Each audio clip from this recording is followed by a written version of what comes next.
how you claim of being Desi when Sanskrit was never been part of the that's a question. army? That is the question. I have. Wait a second. So, firstly, I never claimed being Desi and all that. I am doing a Purva Paksha Western. I am doing a Purva Paksha of Western Indology. I am not telling you. I am doing a descriptive rather than prescriptive. आपको समझ होगा ना? You understand the difference between descriptive scholarship and prescriptive. Descriptive scholarship, I am describing this is what they are doing and this is what the tradition says instead. And prescriptive would be to say, okay, we ought to do this and we ought not to do that. This book is mainly descriptive. In the last chapter, I'm also being prescriptive. So I'm not being Desi or this or that. I'm basically, my comparison is the traditional scholars, the traditional Sanskrit scholars, insiders' view, and the outsiders' view who are Videshis, the Swadeshi and the Videshi view of Sanskrit. That is the extent of my book. Now, bigger question is, before the Sanskrit experts here, was Sanskrit a spoken language? Was it an Aam Aadmi language? I have a section here where I'm giving a lot of evidence that Sanskrit was a spoken language. It was not just an elitist language as claimed to be, but I'll let you. Sanskrit was,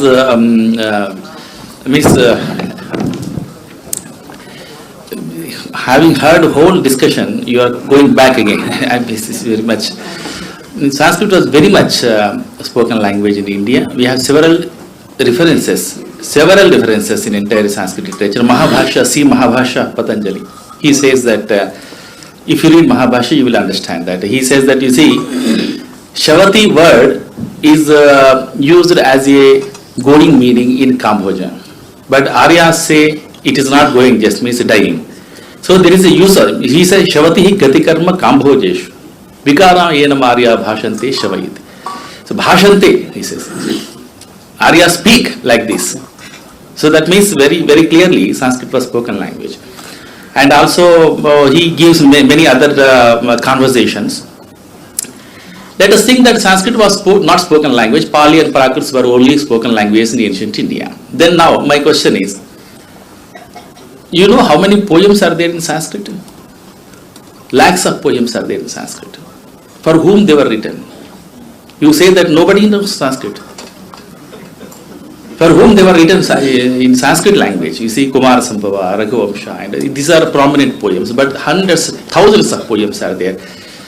All these poems were written for themselves, or because poems are written for others, for society. For whom actually? And also dramas. We have very famous dramas, Abhijñā Shakuntala, Vikramoroshi, and Murchakatika. There was a movie also on Murchakatika. Utsav movie is there on the Murchakatika. This very peculiar drama. You see, all dramas, the purpose was not reading. This is Drishya Kavya, to enact on the stage. They used to enact in ancient days. For whom? If nobody understands. It was popular culture. It was very popular.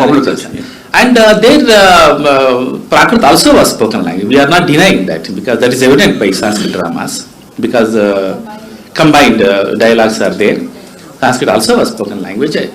And this truth you will understand when you start learning Sanskrit language. As long as you are not learning Sanskrit language, you just ponder over it and just around, and you will not understand that whether it is spoken or not, and all these things.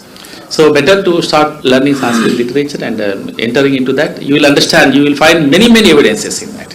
Also in this book, in response to that one little section, I give examples of words and writings in Sanskrit that were not Brahmanical occupations, manual labor.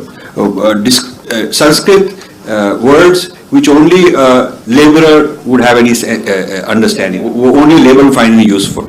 So obviously if words existed, it means that the people who did those jobs had use for Sanskrit. So there's lots about it. You want to say something? So the same thing, the evidence of drama must be taken into account. Yeah. Because the Natya Shastra says that Natya is meant for the masses. It's very clear that the Vedas are exclusive, you need a lot of learning to access them, but Natya is for everyone. And So the evidence that there was so much theatre in Sanskrit and Prakrit, it meant that the audience at least understood it. Because this was definitely not an elite, minor activity.